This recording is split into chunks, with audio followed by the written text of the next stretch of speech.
We have just finished our second year of our strategic plan. And what I want to do tonight is give you a few highlights of how we've progressed against that plan.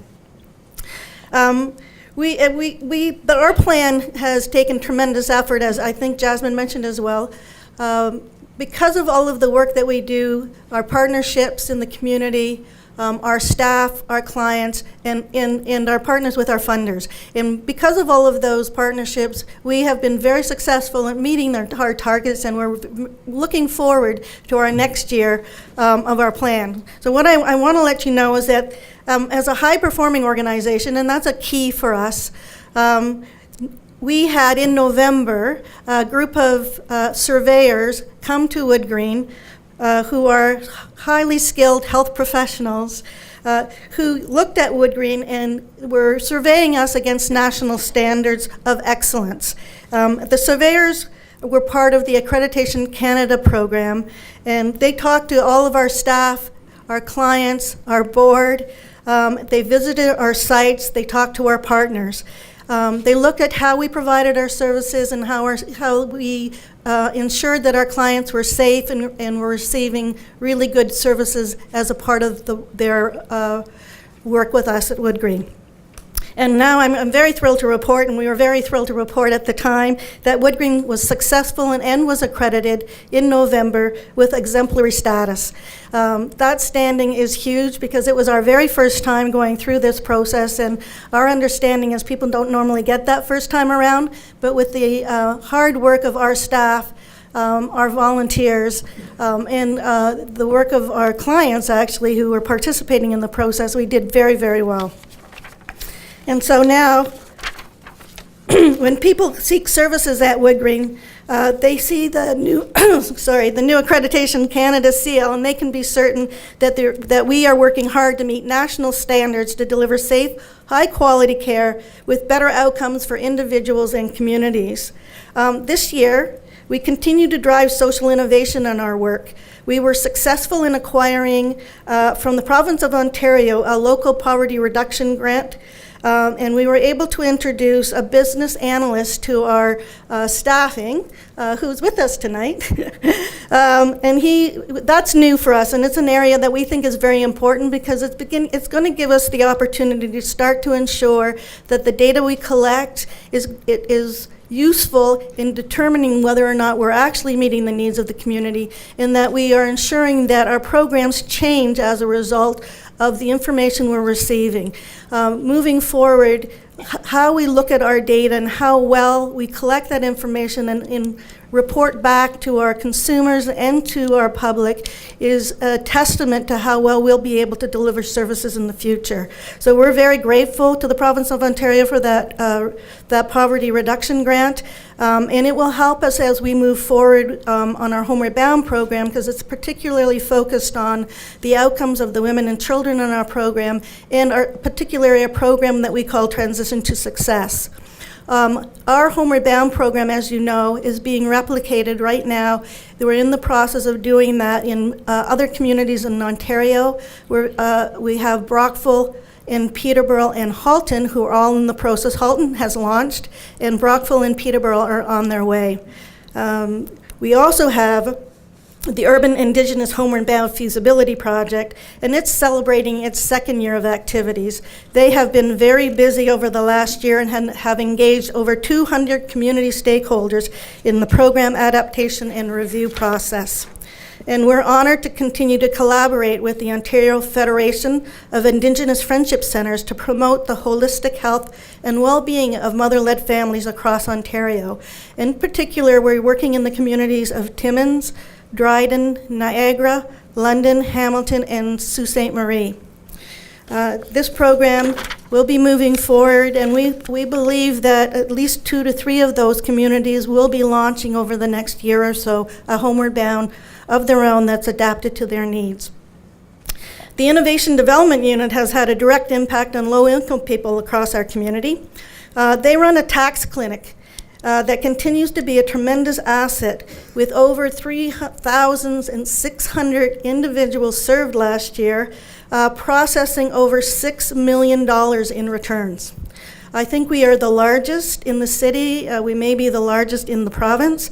And it's due to the fact that we have so many dedicated volunteers. So we have over 150 volunteers who work with this program and work with our staff in ensuring that the most vulnerable people in our community have access to free tax services. We're very grateful to receive funding from the Trillium Foundation this year, and we've entered into new partnerships to build organizational capacity so that we can spread the program throughout the community. So we, in fact, have emerged as a great leader, and we're very committed to this kind of work, and we want to ensure that people who live on low incomes have the tools they need to be empowered within their own communities. Of course, this year our Immigrant Services team has been incredibly busy as they work tirelessly to support hundreds of incoming new Syrian refugees, two of whom are here tonight to share their stories, and we're very grateful that they have offered to come up later on tonight to share those stories with us. WoodGreen, together with the City of Toronto, and the donated services of Deloitte, Velocity, and Salesforce, launched the Home Portal, connecting a community of generous donors with refugees in need of goods and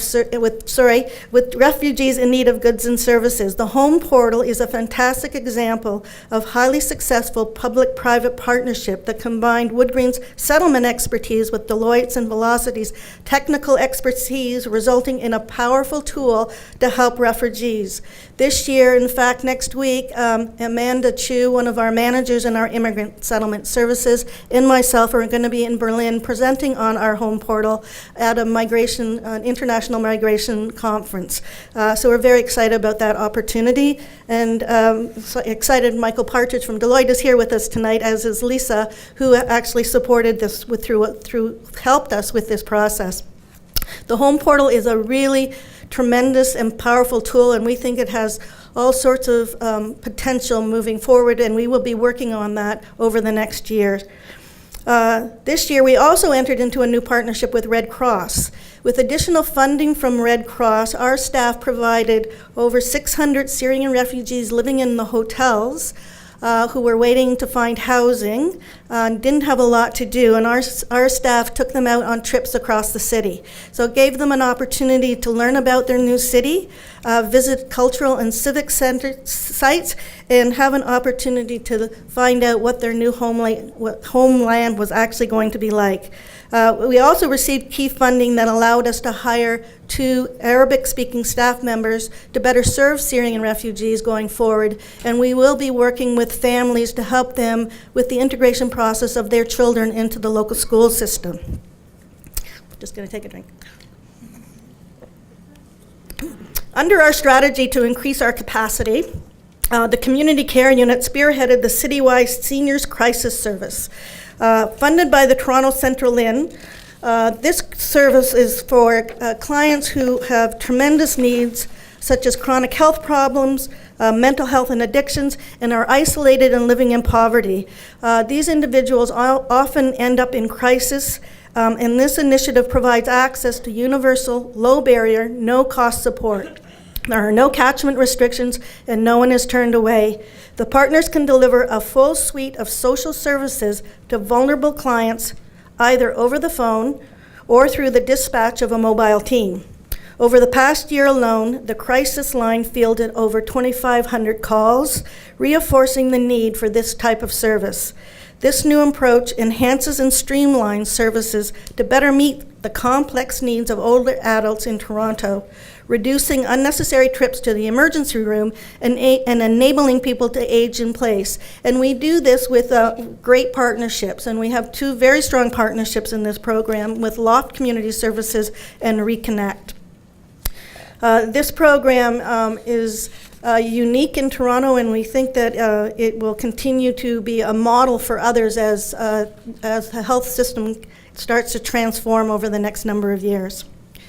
Clients at the core, this year, WoodGreen's Employment Services partnered with the GTA Rites of Passage Advisory Circle and National Rites of Passage Institute and hosted a very successful, well-attended Indaba at York University. Indaba means gathering in the Xhosa language, and hopefully I said that correctly, and is practiced in many indigenous cultures. Youth of African heritage were brought together to share knowledge and learn from each other as they transition from adolescence into responsible adulthood. The 3-day event included drumming, spoken word, visual art, media, and dance to engage with the youth and participants in a very interactive way. To date, we've had close to 250 individuals participate in the rites of passage, forming lifelong partnerships and learning skills and enhancing their personal development, as well as providing community initiatives for their home communities. As Jasmine talked about influencing public policy, our child care centers have been responding to new regulations under the provincial government's Child Care and Early Years Act by updating policies and procedures and developing an overarching program statement that encompasses our goals for children. In response to community need, we've expanded the capacity of our JK, SK, and school-age programs at some of our centers and have continued to engage with the broader childcare community on key sectoral issues. As one of the largest nonprofit providers of affordable housing in Toronto, WoodGreen's Housing and Homelessness Services team manages 11 locations and serves a diverse population of more than 1,000 tenants in over 800 units. We also offer programs to support people who are homeless and are street involved, including food programs and lobby programs, eviction prevention programs, counseling, and housing help. And we've had some tremendous corporate partnerships over the last number of years in those programs who have come and not only donated food to our programs, but they've also actually been there to deliver that food and prepare that food. And we're so moved by the people that they were working with that they also went back to their home offices and put in grant opportunities for us. And we have just received a $15,000 grant from a corporation who are helping us update our kitchen for the food program for our homeless program. So we're very, very fortunate to benefit from the dedication of the 1,000 volunteers and the generosity of our donors. Their support is instrumental to our organization, our service delivery, and our success. So finally, every year we like to recognize our unsung heroes, the ones that are in the back office, human resources, finance, payroll, information technology in the office of the president. They are behind the scenes doing the work, keeping the organization going, and moving everybody forward in keeping all of our programs supported and ensuring things like our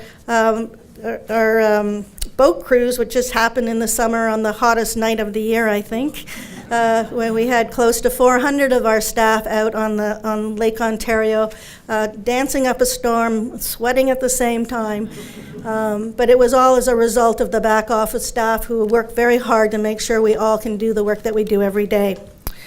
So thank you very much for listening to our update now of what we've been able to accomplish. We are looking forward to our next year and all of the work that we have ahead of us and all of the partners we have who help us move our program forward.